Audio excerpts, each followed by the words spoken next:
Hey, welcome to the show. You are listening to the Roosic podcast. We are a roots music podcast based out of Nashville, Tennessee, where we talk to the local music scene and beyond. Today we have Hunter Loken Parcel. He is a country music artist and songwriter here in Nashville. Check it out.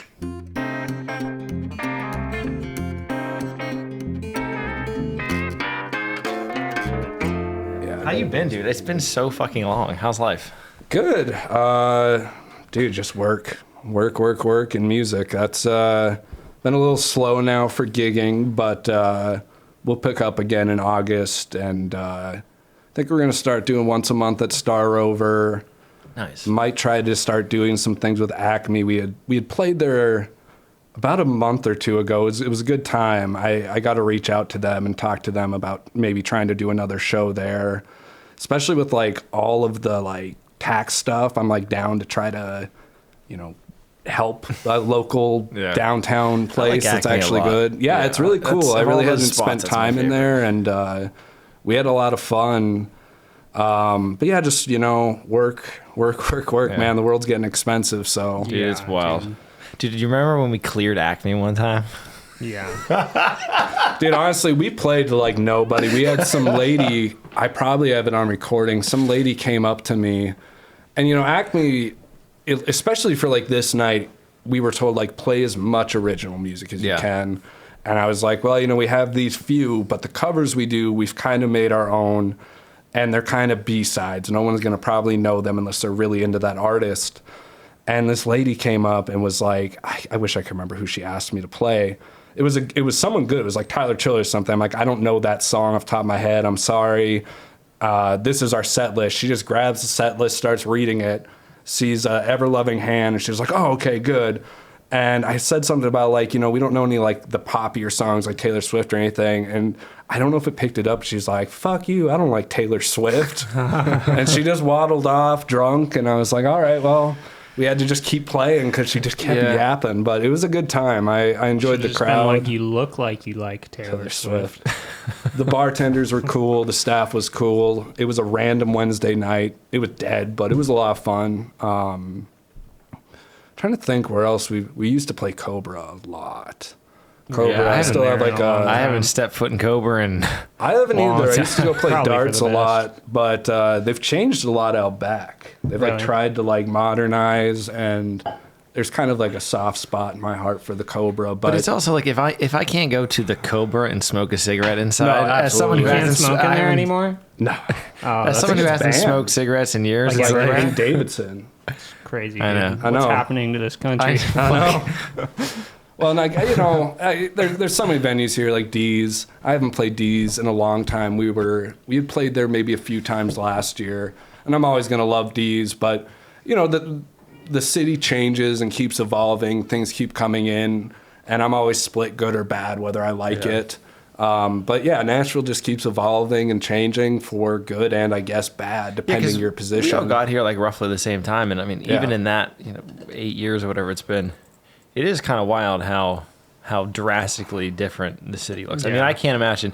It's fun when we have folks in here like Timbo we were talking about, or like or just folks who've been here for forever. Like it's interesting to hear from them how vastly different it is. Keep going that way too. Yeah, it will. Money talks, and I'm split because I definitely can make more money doing the trade I do with this, growing. But I also really miss, like, I'm coming on 11 years now, I think. 11 or 10, and I definitely miss, like, that first year in Nashville was fun. Might be because I was at a bar every night doing God knows what, but it was fun, man. It was just, I don't know, East Nashville was rough. There was just always some band to see, and there still is. It's just different. Yeah, it's just different. Yeah. There's still plenty of great new bands coming to town. I went to Rock Night at Skinny the other night and saw Lombardi, saw the Criticals. I need to go to Skinny's more. It's all of 200 yards from my house, so I need to. Yeah, I mean, I'm in Inglewood, so nice. I like to go during the week or like early on weekends. Yeah. I'm just not into the packed bar. I don't want to just stand shoulder to shoulder with someone to listen to a band. So I do kind of avoid it on the weekends. A lot of weekends, man, I'm just sitting in my house, and I'll go to Walmart with the old people at 7 a.m., and then I'm in my house the rest of the day, dude. It's the best way to do it. And I wonder how much of that change is also kind of like to what Brian was talking about with video games earlier. I wonder how much of it is the city changing, which it obviously is, and how much of it is, you sort of changing within that environment. There is some degree there's of a certain that level for of sure, yeah. Oh, yeah, I mean, me in what year did I move here? Like 2016. Me in 2016 to me now is a radical difference.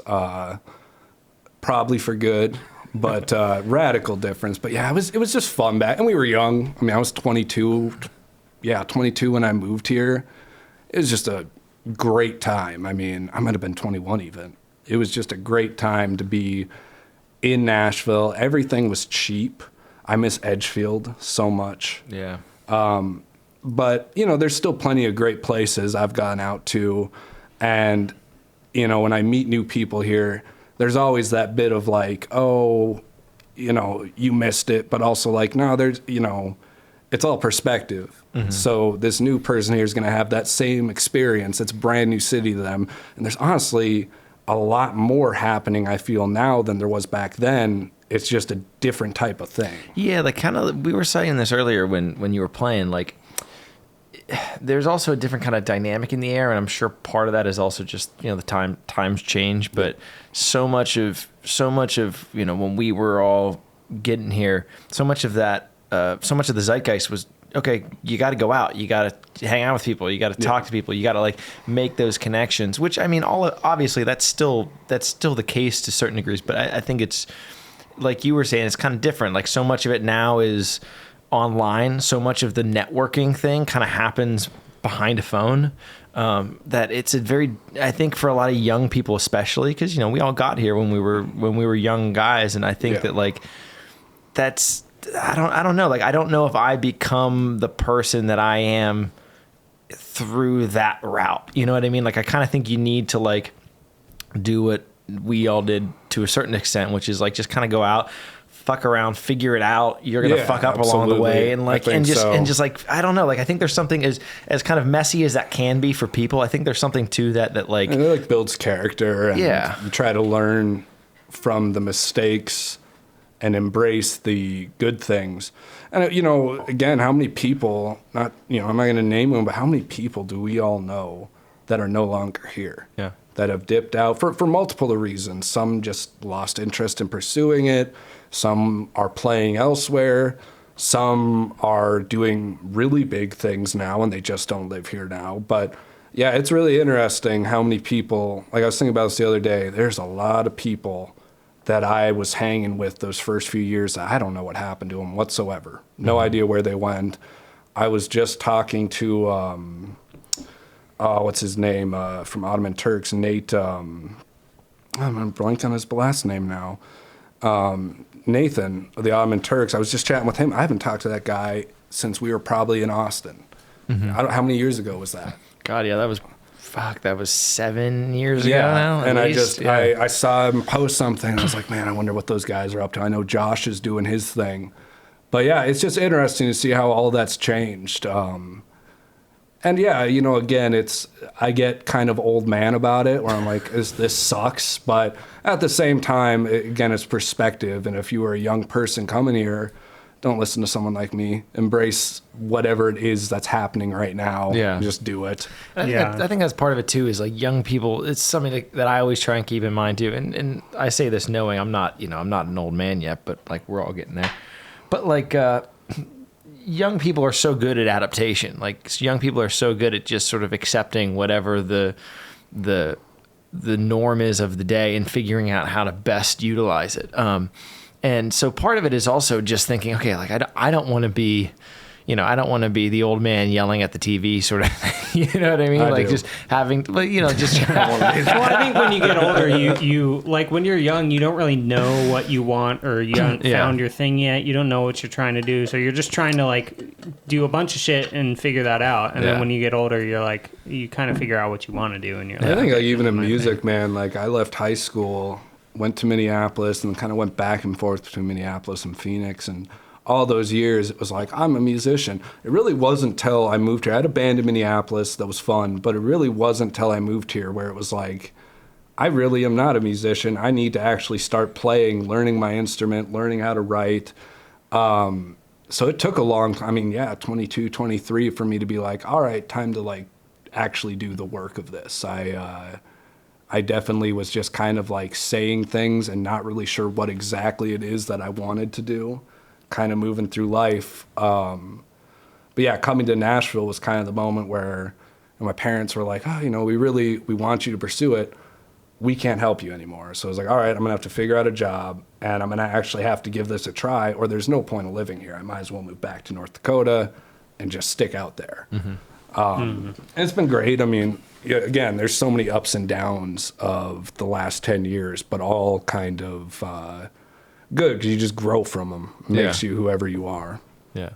Yeah, and it's, I think also as much as there can always be that feeling of the grass is always greener, I think Brian and I talk about this a lot. There is something also to just sort of sticking it out and feeling like, you know what, and God knows, who knows how long we'll be in Nashville for. You never know how life's going to go. But for the duration, it's been a good run. And I just think, I'm glad that as much as it's like, okay, I wish I could smoke cigarettes inside, you know what I mean? Like, yeah, okay, sure. Yeah. But like, there are also changes that come with that I think are good, and that I think there are young people that are going to come here and they're going to be able to make something cool of it. Dude, I want to go back to like get rid of the TikTok. You got to play shows. You got to. Yeah, what's your relationship with social media and all that crap? Because that's something I'm fascinated with. All the Chinese folks on TikTok or something. All the folks we get in here, I feel like everyone has such a different relationship to how they deal with social media. Man, I don't want to be a content creator, but I also am. Over the last like probably year or two, I've really started to realize like, and I've been saying this for a long time. I need to start posting crap because it's just what it is now. I mean, to be able to open that door by posting a video, like, let's just be bluntly honest, who really cares how many live shows you've played if you can get 1 million views on TikTok? So I've been very jaded about it because I don't know, we all grew up at the beginning of those things and before social media. I still think Instagram's cool, so that might say my age. But yeah, I need to start getting onto things more and start being a little more active on, it's hard to post every day. You kind of almost have to make that a job. But at the same time, even if you can't do it every day, posting maybe once a week, setting a goal to try to do something, whether it's a 30-second video or just something. Then I think about what you said earlier, though, where I'm trying to think the best way to say this. Like,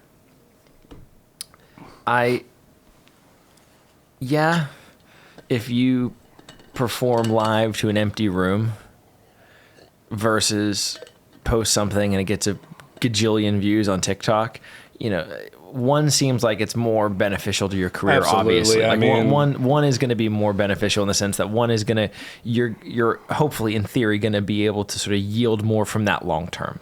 Yeah. But at the same time, it's like the reason why I fell in love doing this is because I like the former. I like playing to people. Again, it could be a room full of 10 people, but it's like that's the thing I'm pursuing. I think that's where like I've had like a tough time with myself is like growing up, I romanticized reading about the Beatles, Guns N' Roses, Bob Dylan, whoever, and those gigs and those crazy tour stories and all of that stuff.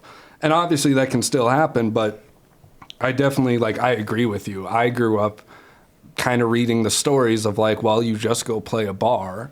And not that everyone's maybe going to make it, but if people, respond to your music well, you just keep playing bars, you'll grow a crowd. And I think that's still definitely possible, but I think there definitely is a lot of value to trying to get onto the social media, despite me not really wanting to do it. Again, old man yelling at kids on his lawn. I'm going to get pulled into it kicking and screaming, but I kind of have to start trying to ease into that and start trying to actively be a part of it. I guess what I'm saying is I get in my head there's sort of two different things, right? One is what's going to get you the most bang for your buck career-wise, right? What's actually going to propel you forward? And to your point, I think you're totally right. In the past, the only way to be able to get eyes and ears in front of your stuff is to play those bar gigs, right? And now that's just you're just if that's all you're doing, you are not getting your money's worth, right? The potential is so much greater now to be able to put something on Instagram or TikTok or what have you. So I think that's sort of a separate thing, but it's like in my mind, the reason why I play music isn't because I want to be successful. Yeah, you want to play. I want to play music. I love playing. So it's this interesting, and I don't think there's really an answer here, but it's just this interesting dichotomy in life where there's what serves your career in the sense of what is going to get you the most people in front of you, and then there's like, why are you even doing it in the first place? Absolutely. And that's an interesting balance. Like I don't really know if there's a right answer, especially for people, again, like not to, I'll take off the old man hat here in a minute, but like especially people of our age and older who like, we didn't get into this because we wanted a million Instagram followers or whatever. Like it's just, that has nothing to do with why I love doing this. Like to me, and I'm sure the same is true to you, and God, I know the same is true to Brian. Like that's more of a headache than anything else. Like the sort of the service of that thing is just to feed the machine to allow you to do this other thing that you actually really love, Yeah. So I don't know. And I think that's a benefit that younger people probably have over some, is that like it's all kind of rolled into one in a way. Like maybe part of it, and this could sound cynical, I don't mean it to be, but maybe part of it is sort of the image of what that thing is that people desire. Like to your point of the Beatles and Guns N' Roses and Dylan, that thing is now kind of rolled in with social media and the sort of promotion side of things in a way that for a lot of people it wasn't in the past. All right, a quick pause to tell you about something local that I really believe in. Our friend Joe just launched Neon Belly MMA in East Nashville, and I'll say this, I've known and grappled with Joe for years. He's been my Muay Thai and MMA coach for a while now, so when I tell you he knows what he's doing, I'm just a little bit biased. It's a community-focused martial arts gym offering group classes and personal training for folks of all experience levels. What I respect most about what Joe's building is that it's not just about fighting. It's about learning real, practical self-defense while also improving your mental health, pushing yourself physically, learning to think under pressure, and doing it in a safe, inclusive environment with good people. If you've ever thought about training but felt intimidated, this is that entry point. And right now, they're doing 2 great promos for listeners of this podcast. The first 20 people get 2 weeks free, and if you sign up with a friend, you both get your second month free.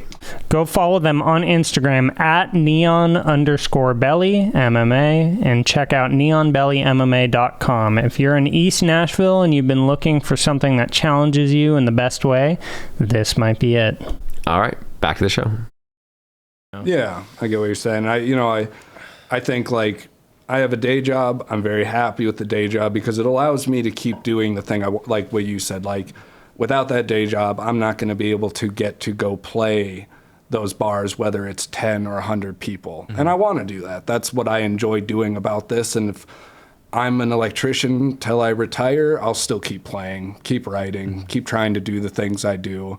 And, I guess that's for each person to decide for themselves, what purpose are they in this, I'm sure there are people out there who are in it for other reasons. But, like with all of us, we have our day jobs so we can do the things that we enjoy doing because, if I didn't have it, I'd have to be either on Broadway, maybe playing music I didn't enjoy, or just not living here. I'd have to be somewhere else where I could afford to just basically play random bar gigs and make $100. Yeah, Brian talks about this all the time. Like Brian always says the best thing in the world is having that day job, which is it's true because it it's gives like you the freedom to do whatever you want. Yeah, right? no, like exactly. When I first moved here, I was I had to do music full time, and like the result of that is you have to say yes to like everything that comes and your way. you get fucking miserable. And you end up doing a lot of shit you fucking hate doing. Yeah, like, it becomes your day job. Did then. so many gigs where I was like, this music fucking sucks. I don't Absolutely. want to learn it, and I fucking hate it. And I did so many of those, I like burnt out really hard, and I like lost my love of music for a little bit. Yeah, absolutely. That's something. But now I can pay all my bills with my day job, and with music I do whatever the fuck I want, and I don't love wanna, like, playing way more than I did speak ill before. of like Broadway guys, because some of the best players I've met here are Broadway cats. But that was sort of the way I looked at it. When I moved here, I had people kind of tell me like, hey, this is the reality. If you're down there, it's going to be your day job because you're going to have to hustle it. And I know groups that are down there that are able to do their own thing because they've put the work in, they've hustled so much, but it just never really interested me. I didn't really want to be in a cover band.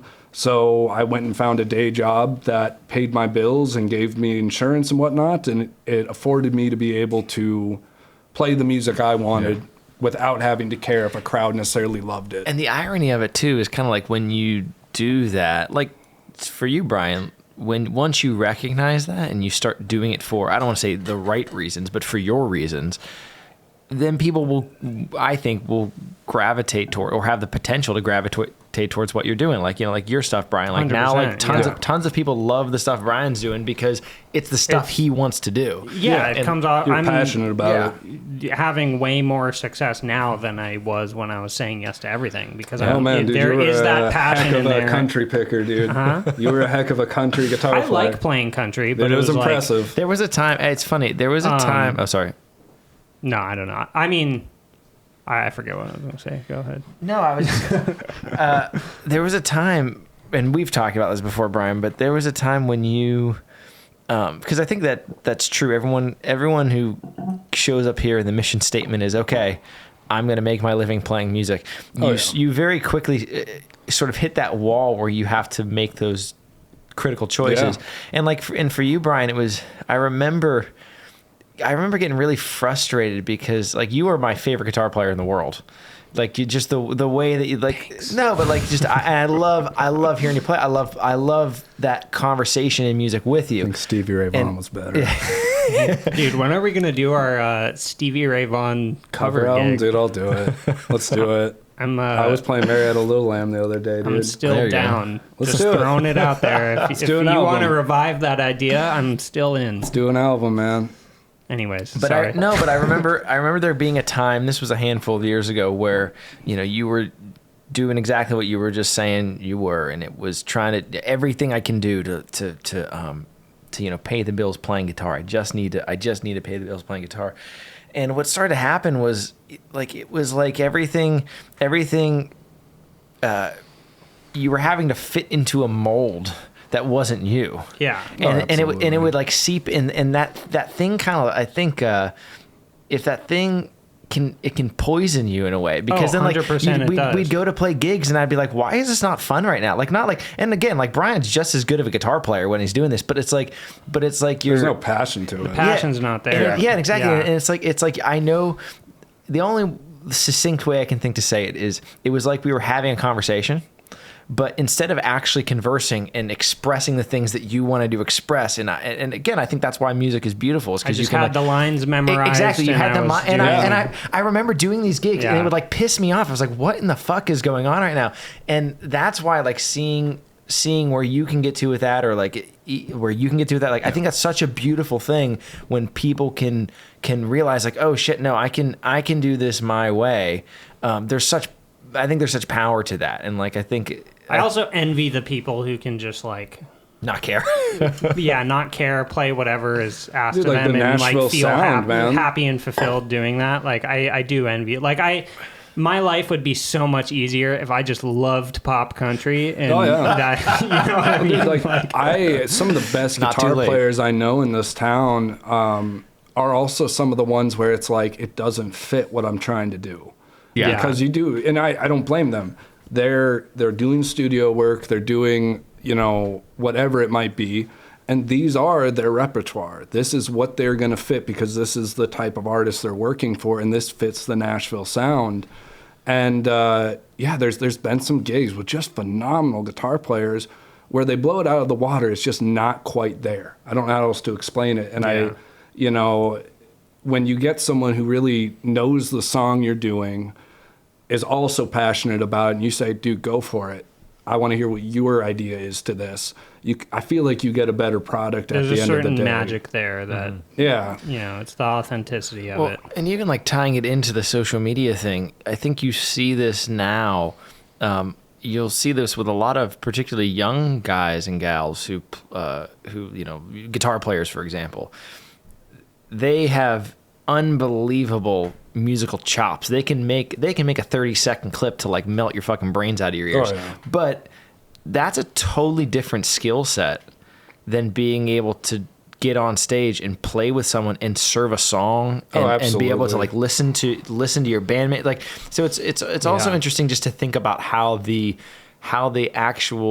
desired skill sets are different now, because if so much of the attention is on getting those social media views on TikTok or Instagram or whatever, the goalposts change. You know what I mean? Like for all of us, I think the goal is very similar. It's we love music, we love songs. Yeah, we want to go up there and play. Whatever, whether that's traditional country songs, whether that's your own original music, whether that's standards, like you love the music and you want to serve the music, and that play with other people, whether it's just you and a guitar or whether it's you in a band, is so fun.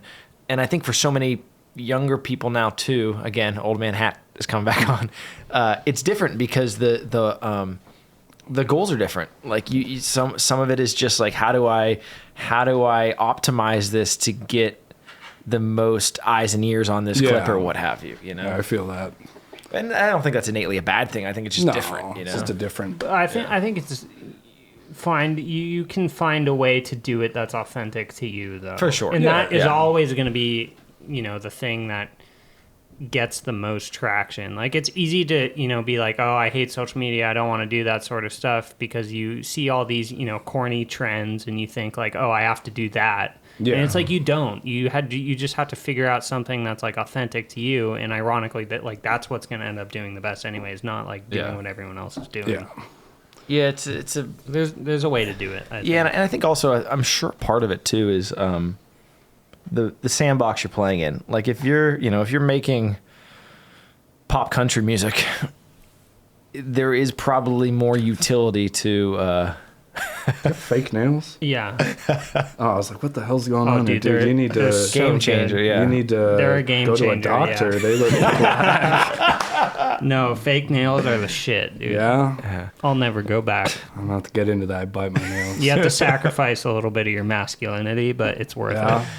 Yeah, well, I thought you had dead fingernails. Like, Jesus, dude. I play so much, they just valeting's getting tough, huh? Jeez, I don't even fucking remember what I was saying. I don't do a good job of making them look pretty.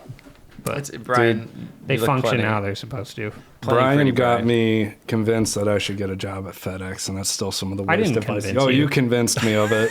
That's still one of the worst jobs I've ever had. That was the my worst quitting job I've ever day had, was showing up, and the next day being called or showing up. So I showed up. I just left. I was like, I'm not doing this. I went to the bar.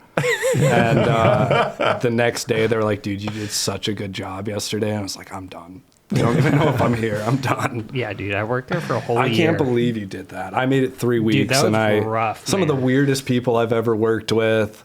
It sucked. I hated it. I will never go back. My hat's off to people. I did a lot of warehouse jobs. Yeah. They're rough, dude. That wasn't even the worst one. What was the worst one? What was the worst one? Aldi. Yeah. Aldi? Oh, really? Oh, you were in Cooler, weren't you? Yeah. I remember that. Right. So, like, and like everybody there was just sad, and it was cold the whole time. And, like, so it was like the most depressing working environment. Like nobody spoke to each other.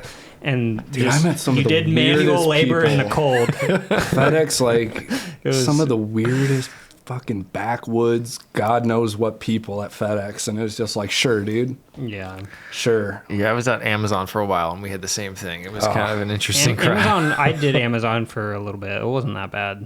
It was way better than I hated FedEx. that we couldn't bring our phones into FedEx. Like, being able to listen to music would have made that job so much a million better, times more bearable, and instead I just had to listen to some guy. I would do it anyway sometimes, and they... Oh, really? Yeah. you can get away with it. I didn't make it long enough to be treated well enough. They were on me, dude. Yeah. That was an interesting job. Yeah, what's the so one of the perks of, being a musician is you really get to taste test the whole work environment of the world. Like, I think there's a lot of value in doing just like back-breaking manual labor for a while. Like after working at FedEx for a year, every job I've ever worked, I'm like, oh, this is easy as fuck. You know what I mean? Like, yeah. Whereas I feel like you have some people who are like a bartender and they're like, oh gosh, this is such a hard work day. It's like, I feel like no, factory work, or like the other one, kind of going against what you said, service jobs. Like if you can make it through one of those, everything else just is kind of like, this is nothing, dude. Like physical work, the factory's going to beat you. But like, if you're working in a busy Broadway kitchen or restaurant serving, man, those jobs suck. I have no desire going back to cooking. I love the craft. I still cook all the time. The money sucks, and I am not, unless you can get a good corporate it's like job, not worth the money. I'm just not going back. There's nothing that would make me go back to it. It's rough. Yeah, what do you guys think what's the shittiest job you've ever done? Probably FedEx or PF Chang's. Yeah, PF Chang's. I worked there for like 2 weeks, and then they fired all the management, and I was just like, I don't know what I'm supposed to be doing. And they're like, well, you have to give us 2 weeks to a manager, and I was like, who the fuck's the manager? So I just So when I worked at Aldi, I was never introduced to a manager, and like I literally had no idea who anybody in like a position above me was, and like they put me with this lady to like train or whatever, and she like wouldn't speak to me. She just did her job, and I just followed her. And maybe watched. she didn't speak English, No, she did. She just didn't want to fuck with you. But yeah, so I literally had no idea what to do. I basically had to train myself, and I just like, and then eventually I just like stopped showing up, or I'd like clock in and just like go to my car and chill for a while, and like I did this for a while. Nobody noticed, and then I eventually stopped showing up. They didn't call to like see if I was coming back for like, I think it was like 4 months. They finally called. Dude, that's wild. What? Yeah, that's like wild. Just management there was completely absent. That's hilarious. Yeah. Yeah, it is a nice perk of being a musician. You get to kind of try the whole, you get to get the lay of the land for the whole, work world. Oh, absolutely. It's nice. Absolutely. It keeps you humble, Yeah. I mean, like, as much as those jobs fucking sucked, like, I do think I got a lot of value of, like, you get a lot of perspective just seeing how shitty your job can actually be. Yeah, and like, even when you go, like, it's a job, man. Like, there's plenty of days I don't like my current job, but it's a hell of a lot better than working at PF Chang's. Yeah, exactly. Dude, and some jobs fucking suck. And it's like, they do. Like, and honestly, like, manual labor stuff, like, I don't mind that. Like, that's fine, kind of to your point, Hunter, but like, like we've all done warehouse jobs, or like, like I was a garbage man for a day, or like, like we all done shit. But I remember like the worst, it was actually, that was a great job. I would have done that. It was just the hours. The hours just suck if you want to be a musician. Yeah, don't you have to wake up at like 3 a.m.? Yeah, again, it's a great job. It's just the hours sucked. But no, I and for me, like the shittiest job I ever did was working in music publishing. I did that for like maybe a year or whatever. It's like a different kind of shitty. Yeah, it's like sitting at a desk. There's so many, but there's so many different types of shitty. And I say that, it's just knowing that it was shitty for me. You know what I mean? Like it was, and it's like one of those realizations you have in life where you're like, oh, like this could be my life 30 years from now. Well, that's the weird thing, man. Yeah. Like when you meet that older dude who's I'm just gonna throw that over there. It's all good. You meet that older guy who like that was their dream job. It's weird to think about that. Or like, all of us have family, parents, like the jobs that our parents picked may not have been what they wanted to do, but it's just a job and they stuck to it. It made good enough money. And I don't know, man, when I went to electrical, I got it through a friend, and man, I loved it. You just showed up, got called certain words we can't say on here, and you just did your job. I'm not trying to get canceled today. A lot of slurs and a lot of things, and you just get called bad words, and you just do your job, and at the end of the week, they're like, here's your pay. I'm like, oh, dude, this is great. My job now is a little different, being that I work for like a luxury hotel, but dude, construction work, I loved it. You just show up, you say, shit on people, they shit on you, and you just do your job. And everyone there is like a college, high school dropout. Yeah. So remember, every time you go into a building, it's just a bunch of like the low bottom of society that built that thing and somehow are like smarter than everyone else about building. But man, I loved it. And I definitely, like, even if I found like insane success from music, I think I'd still keep pursuing things to try to get licensed as a master electrician because I just enjoy the work that much. Nice. That's awesome. But yeah, there's just no way I'd go back to a kitchen, man. I love cooking. There's zero chance. I'd go homeless before that. I think so much of it's a personality thing too, in the sense that, like for me, I'm such a type A personality. Like I like when there's a system. You know what I mean? Yeah. A to B to C to D, etc. Like that's just the way. Every day I wake up, I got a list. I know what's on the docket, you know? And so for me, a lot of those kind of environments, I feel very comfortable in, and music is sort of the counter to that. Cause music, I mean, God knows there's no overlay that you can just put over a career. I mean, it's so one day something will be up, the next day it's down. Exactly. And so I think a lot of it is also just that. It's like, how are you wired in that sense? Like, do you really, like, I have to kind of work against my own personality type in a lot of ways for music because it is so, there's such a sense of shifting gears so constantly and having to figure it out yourself. And there is really no like overarching battle plan to follow, you know? Yeah. So I think a lot of it is just kind of personality and the way that you best manage stress, like all that shit in life. But Kitty's like, what's going on? Here, I'm gonna grab another drink. You want something? No, I'm all right, man. Thank you. Yeah, dude, I did this one job. I worked at United Record Pressing. I think I remember this one too. In the factory, I was like, just processing, basically like inputting labels into a computer, and like that was like a good example of like a different kind of shitty. I was no manual labor. I was sitting at a desk all day, but I'm basically just like reading labels, putting it in the computer, sending an email to the person we're selling the shipment to, and it was like just the same task over and over, the same thing and over again, 8 hours every single day. And it's just like, dude, that just the monotony of it, just doing a simple basic task over and over and over again, like, bro, that made me want to kill myself. Yeah, that's it's weird to think, because like there's definitely a dude out there that's like his dream, that's like his job. It's wild. Yeah, some dude, of the people jobs just go their whole lives doing.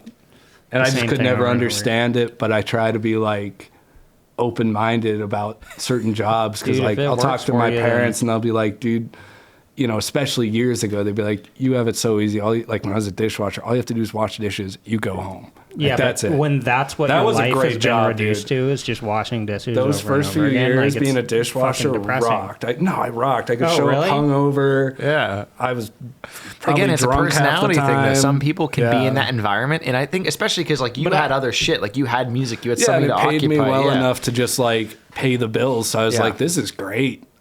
No one cares what I'm doing. Yeah, I'm just showing up. I was up till 5 a.m. drinking, and now I'm at my job at 6, and somehow I'm alive, and no one's firing me. Yeah. Because no one cares what the dishwasher's doing, dude. That's just the bottom of the barrel back there. To me, that adds like an extra layer of meaninglessness to it. I get what you're saying. You know what I mean? Whereas, like, if I do that for too long, I'm just I definitely wouldn't want to be a career dishwasher. Yeah. See, some people think that's meaninglessness. Some people think it's freedom, Brian. Yeah. I guess. Yeah. I don't know. Yeah. Yeah, it's an interesting line to walk as a musician, I guess. So you were saying that you haven't been doing a whole lot of writing recently. What's the creative focus been recently? I don't know. Like, we as a band, we've been trying to start working to maybe record some of these old songs, and just kind of learning more covers of things I want to do, of artists I like, get better at guitar. That kind of has been like the last 2 years, trying to get a longer set down of music that I actually want to do and I feel good on every angle. Every guy in the band, I feel good about what we're doing. And just also, like, as writing has slowed down over the years, all right, let's start trying to learn all these other great writers' stuff to where I could just pull it out of my back pocket and learn, like, you're going to pick things up. If you learn John Prine's catalog, you're probably going to pick things up about how he wrote. Hayes Carl, Bob Dylan, Tyler Childers, some of those guys. So it's been a lot of that, trying to be disciplined enough that, okay, I just did 10 hours at work. All right, I'm going to try to at least do an hour a night. When I get home, no matter how tired I am, even if it's just playing covers I already know, I'm going to try to sit down and play, try to work on some picking stuff, whatever it might be. That's kind of consumed the last probably year or two, been kind of the goal. Yeah.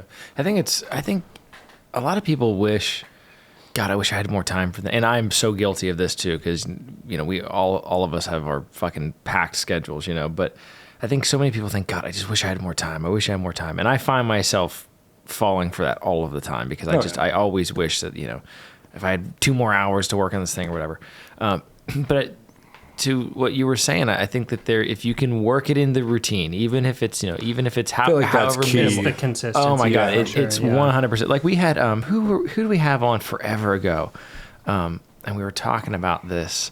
God, I wish I could remember who it was. Anyway, but even if it's like 15 minutes a day, where I'm working on this hyper specific task that I've been trying to do for 2 weeks or whatever it is. Even if it's just that 15 minutes a day, if you go in with that intention and that focus on that specific task, there's so much you can get done. I mean, I really think so much of productivity is just cataloging. It's just it's just knowing what it is you're trying to accomplish and really putting the time in.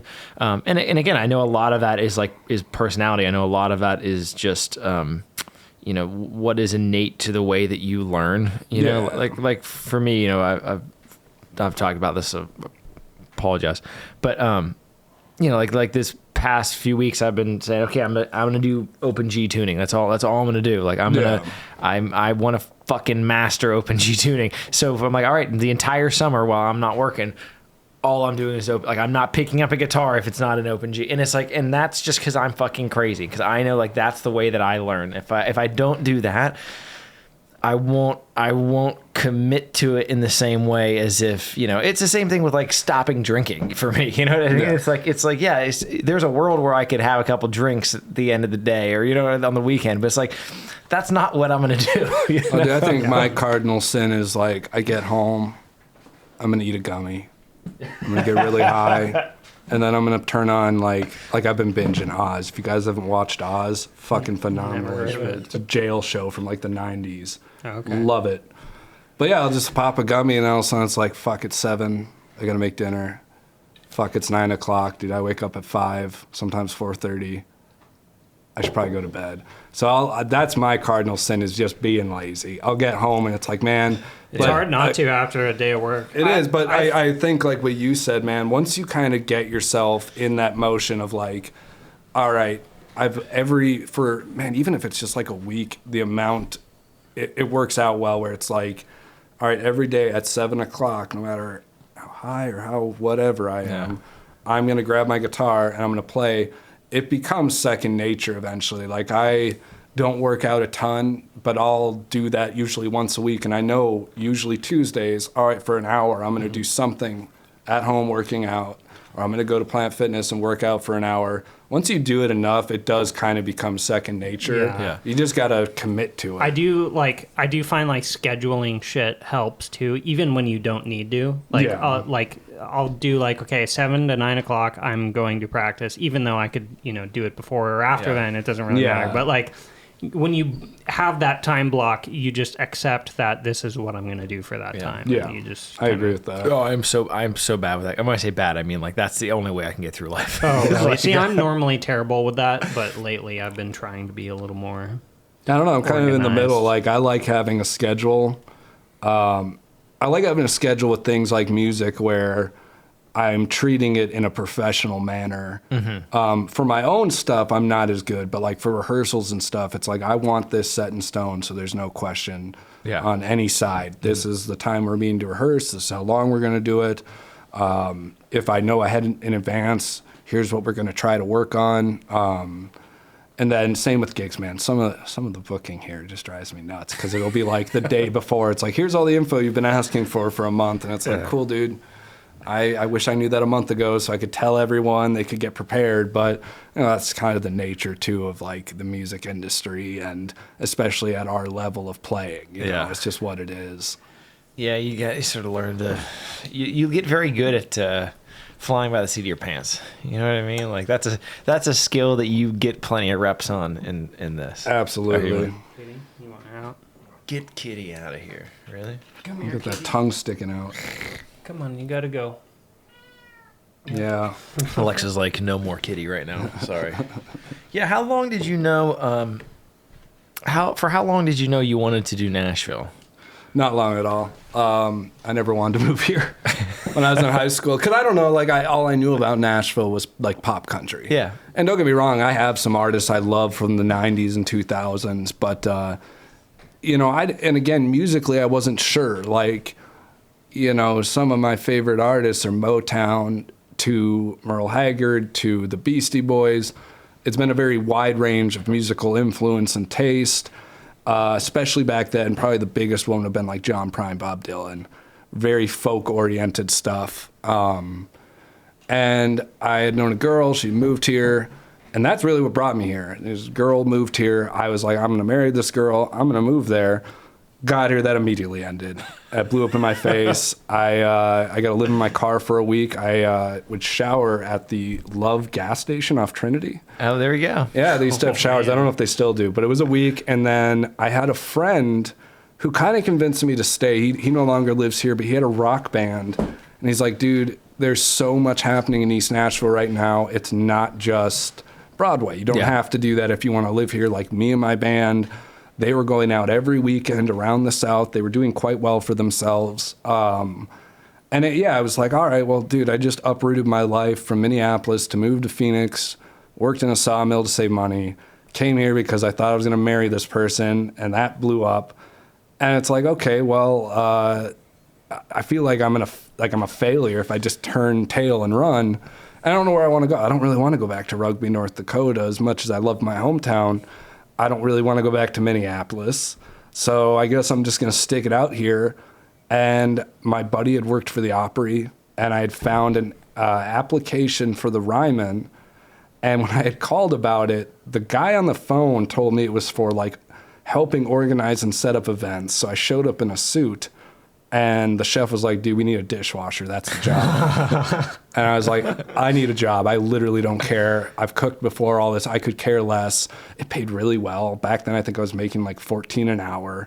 And I was just like, fuck it. And I saved up enough money, happened to find a place to rent for 6 months, and then just kind of kept going from there. Yeah. All right, we want to take a second to thank one of the sponsors of the show, Ear Trumpet Labs. If you've watched the live performances we film here on Roosic, chances are you've already seen their microphones in action. We use their Delfina mic all the time in the studio, and honestly, it's become one of our favorite pieces of gear. Ear Trumpet Labs makes handcrafted condenser microphones that are designed specifically for acoustic music and live performance. They look incredible on camera, and more importantly, they sound amazing. They're built in Portland, Oregon, and you can really tell there's a lot of care that goes into them. So if you're a musician, engineer, or venue looking for a microphone that both sounds great and looks great on stage, definitely go check them out. You can learn more at eartrumpetLabs.com. And a huge thanks to Ear Trumpet Labs for supporting the show. Now, back to the episode. But yeah, I had really no desire to be here. I didn't, I think back when I was graduating, the places that really probably would have interested me for music would have been Denver or Austin. But I also kind of felt like they're already happening. It's over. Like you miss the moment. Yeah. And there's definitely an argument about when we got to Nashville, if it was past that point. But that's kind of why I didn't, and I couldn't afford it. Looking at the costs of Austin and Denver, it was like there's absolutely no way. Nashville used to be so cheap. It was great. Well, that was one of the reasons I moved here. Yeah, Yeah. It was because it was super cheap. Now it's not so much. Do you see yourself staying here forever, or you think you're eventually going to move out? Or I mean, in a perfect world, if I was just like, oh, I'm famous now for music, I would build a house on my farm and I'd just come here to work. Yeah, and I'd fly down. No, I don't. it's just getting too expensive. It's getting a little too big for me. Yeah. The problem is I don't know where I'd go. I love Chattanooga. That's a great town. Chattanooga's nice. I like it out there. Yeah, it's really nice beautiful. out there. I love Kentucky. West Virginia is a beautiful place. I don't know about living there.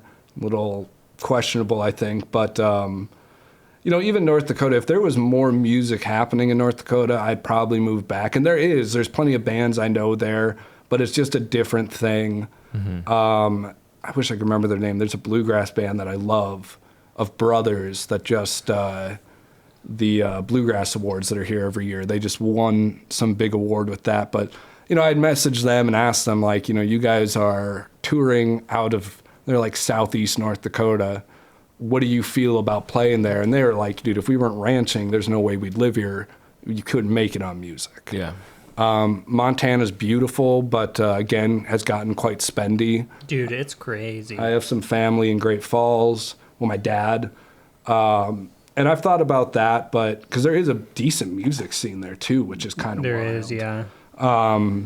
But we'll see. Or even the cities, move to Minneapolis or something, live in the outskirts. But yeah, the biggest reason I probably haven't left is because I just don't have a place where I'm like, I am set on going there. I love Texas.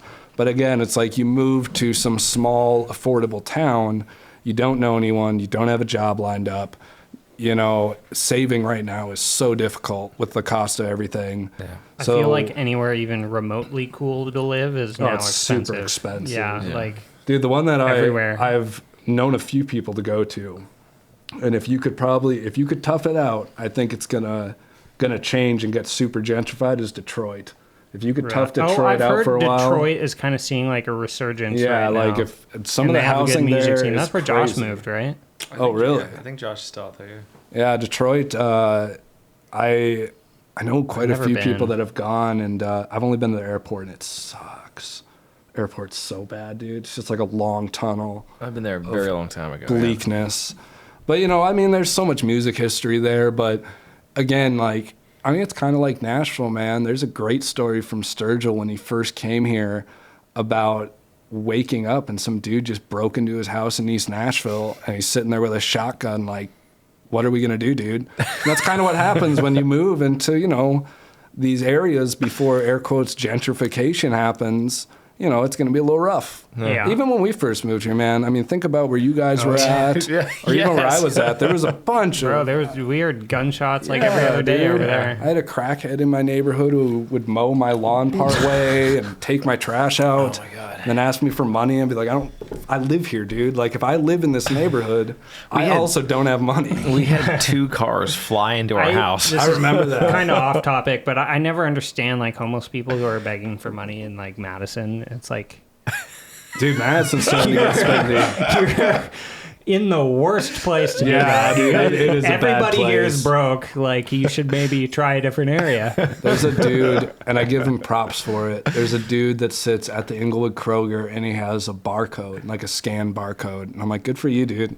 You figured out. Handling with your Fuck Venmo. yeah, dude. Smart. Fuck yeah, dude. Inglewood's got a lot of wealthy people, dude. Yeah, that's the way to go. Probably a good place to do it. You got You might make more than I do. Jesus. people moving in man. there now. I give him props for trying. It's the same though, like when I see buskers downtown, it's like, man, nobody carries cash. Like, I haven't carried cash in so long. Yeah, Everything is just tap pay, card, totally. and I pretty much gave, like, even when we play shows, I'll usually bring up a sign with a Venmo barcode because it's like, yeah, people just don't carry cash on them anymore.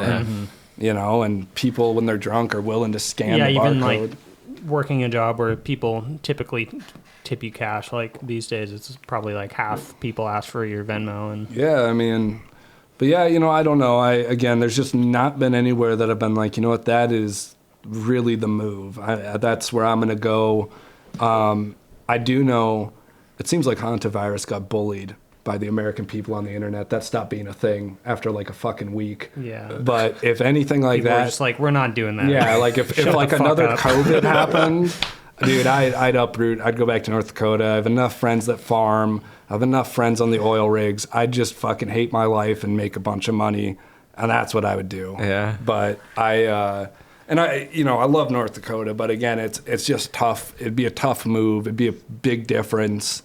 Fargo has grown a lot and is in its own right a nice city. Bismarck's not bad.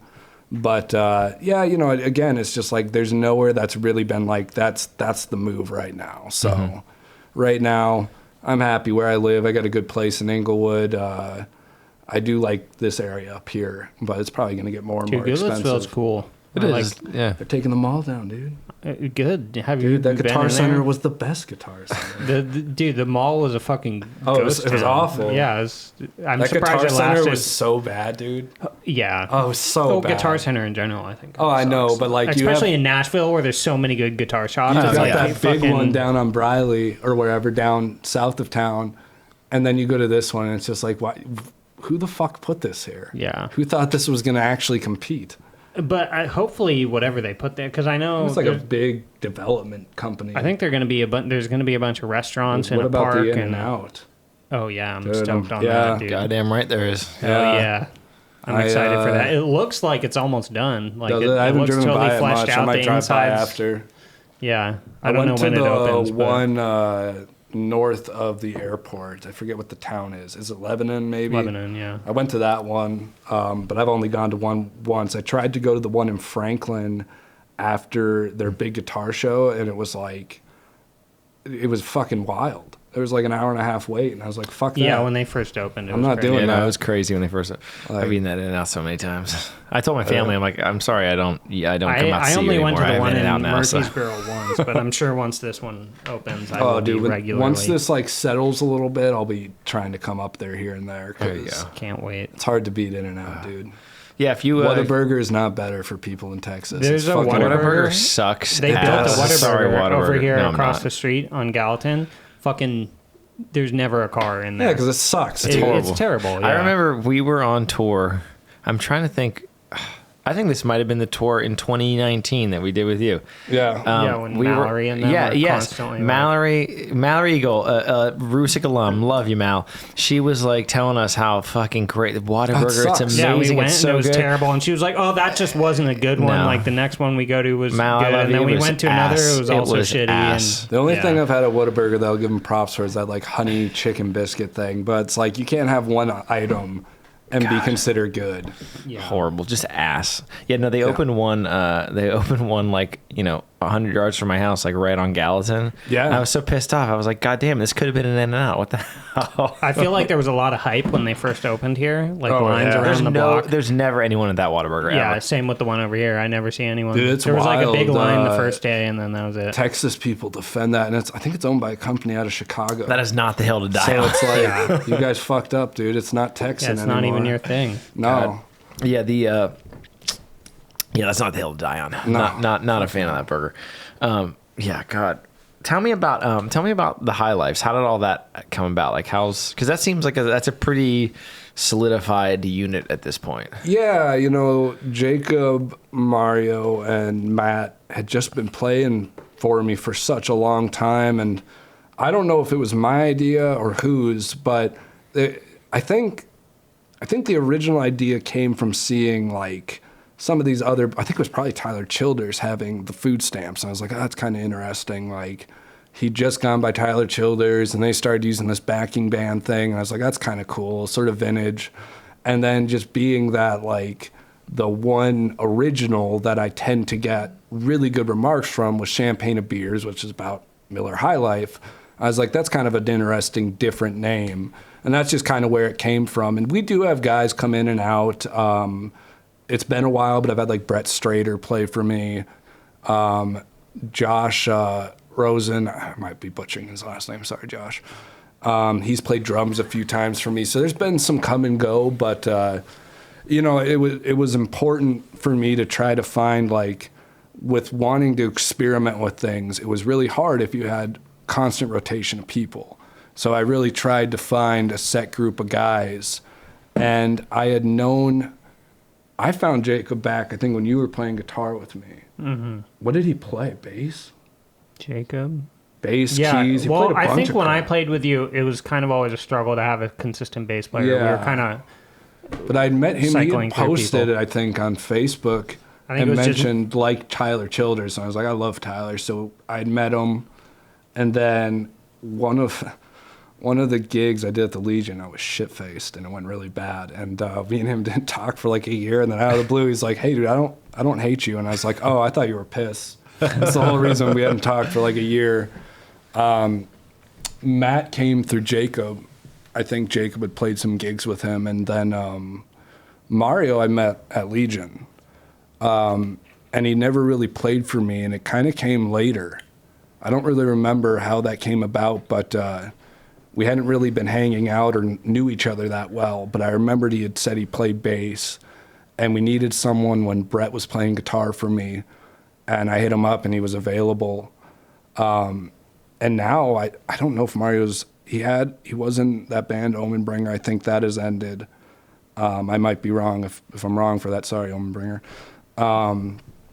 But no, it was like, if I want to try to experiment, I'm going to have to find guys who are open to it and who I can count on coming every time. Because, yeah, with the Broadway crowd, and I don't blame them, they've got 40 gigs this week. They're not trying to sit down and experiment on sounds or try different things. Like, what's the song?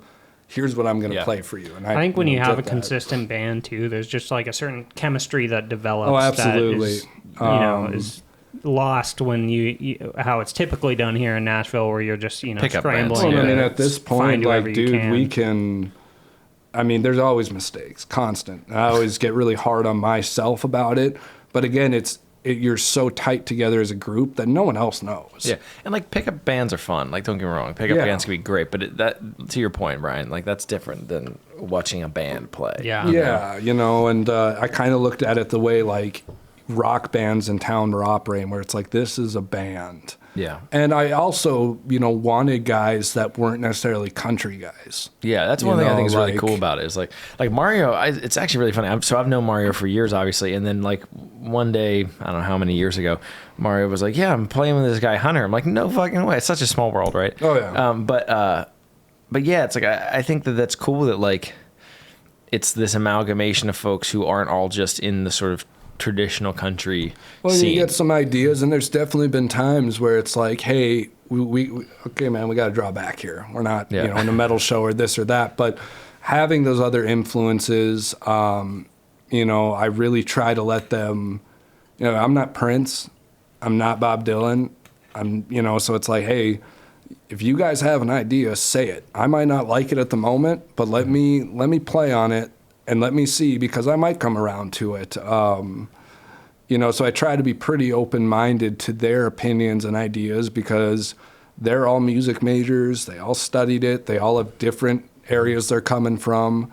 So it's like, I want to hear an opinion. And if I might seem quiet about it, I'm just thinking about it, I'm not mad, but like, let me play on that for a while, because I might come around and be like, that's a really good idea that I would have never thought of. Yeah. And again, having someone who grew up more interested in metal or more interested in funk or something, and not just like, I want to be able to play every Merle Haggard song the way the recording's done, it adds a different element to the music. And you can go and say like, I'm a huge Motown fan and I'm a huge funk fan, so like, can we try to make these country songs a little more funky, a little more Jerry Reed? Having, some of these cats that I've worked with sometimes can be difficult. And again, it's not so much they can't do it, it's that they have 40,000 gigs. Here's what you're hiring for. Here's what I'm doing. Yeah. And it's like, I get that. So trying to find guys who, they might have those daytime cover gigs, but in their spare time, they want to be in a more of an original thing, or they have the day job so they can do the more original thing. It's been really great working with those dudes. So that's awesome. Hell yeah. Nice. Yeah. What do you got sort of lined up? What's next on the horizon, so to speak? The next for gigs, or just in general, like where do you see yourself kind of pointed towards right now? I think trying to get this EP done.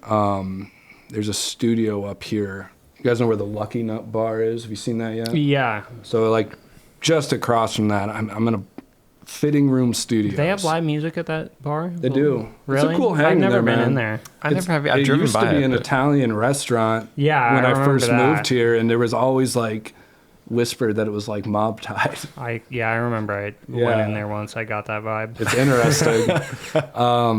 And then they were going to do another bar that when I was living here, it was going to be something else, and I think it fell through. It's a cool bar in there. And then this guy I met through D's and a bunch of people, Steve, he has a studio called Fitting Room Studios. I believe that's who we're going to try to work with. It's a beautiful setup. He built this, I mean, the size of my house, and then put this just amazing studio inside. Nice. Really cool place. Working now to try to work out King's timing, whatever it might be, to record that. And then, just keep trying to gig. We've got our once a month at Star Rover that'll be starting roughly August. There'll be a few.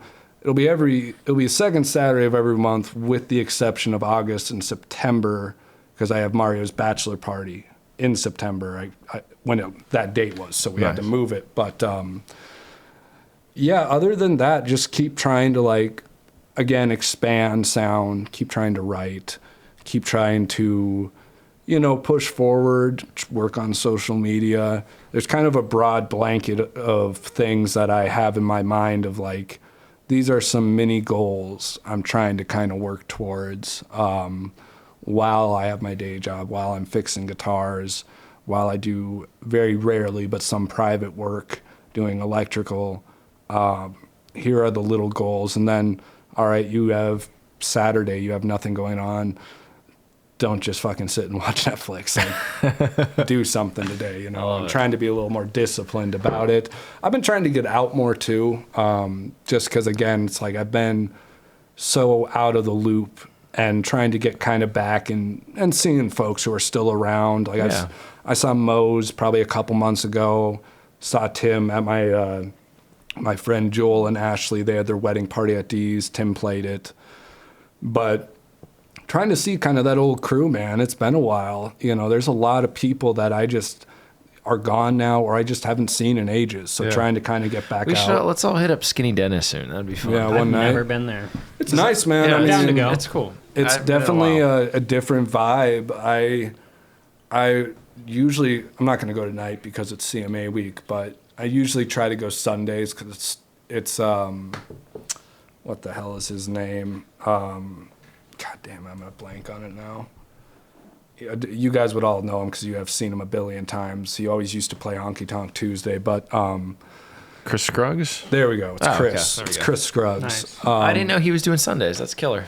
Yeah, or he was. I believe he still is. And it's just chill because, if you want to dance or do things, there's actually room for it. Yeah. On the weekends, it gets pretty wild in there. When I first went, when they first opened, me and my buddy Brian, him and his wife and I all went, and it was fucking crazy. Yeah. It was, we were in there like sardines when they first opened.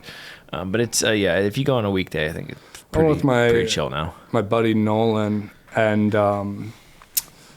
shout out Nolan Hovland. I went with him. It was Memorial Day weekend that Sunday, and I was like, yeah, man, it's super chill on Sundays. Let's go. I was still kind of sick. And I was like, it's going to be super chill. And we went in there. It was a Bob Dylan tribute night. And it was fucking packed. And we ended up standing in the smoking area, which the show was sick. But it was we went with the intention of me and him grew up together, went to high school together. And we just, every 6 months we'll try to do something. Yeah. So we went to catch up, and then we ended up just standing in the smoking area, and then eventually we finally got a table, but it was just so crowded. A smoking area of a bar. It's a bar. Let me fucking smoke a goddamn it's by cigarette. the restaurant, which I think is really funny because I know it's open air, but it's right next to the food. I feel like that's got to have a made up. safety. Little extra flavor. Exactly. Yeah, dude. Oh, dude. Well, I got to say, man, I'm so glad that we had you on. This was awesome. Cigarettes, man. That was a good time. Same. Miss drinking. These pouches aren't the same, dude. Oh, you know what? You live, you grow, I guess. That's what I tell myself. Yeah. Dude, I'm really glad we had you on, man. This was awesome. Yeah, the song sounded fucking great, man. I'm excited to see how those turn out. But we'll have all your socials and stuff up there so people can go check that out. But dude, thank you so much for doing this. This was a ball. Yeah, thank you guys very much. Yeah, brother. This was Come killer. back This and was do fun. it again sometime. Yeah, we should. If I get some new material, we'll try to do it again. When the EP is coming around too, let us know, and we'll get some stuff out there to help promote it and all that crap. So we'll see. I've been talking about an EP for fucking 6 years, so we'll see when it happens. But now I got the funds. That was the first travel. Not as long as I've been talking about my song. yeah. Oh, Well, man. if that ever Stevie Ray happens. Vaughan album, dude. Oh, actually, here, dude. Can we? If you put this on, can we just grab a photo? Yeah.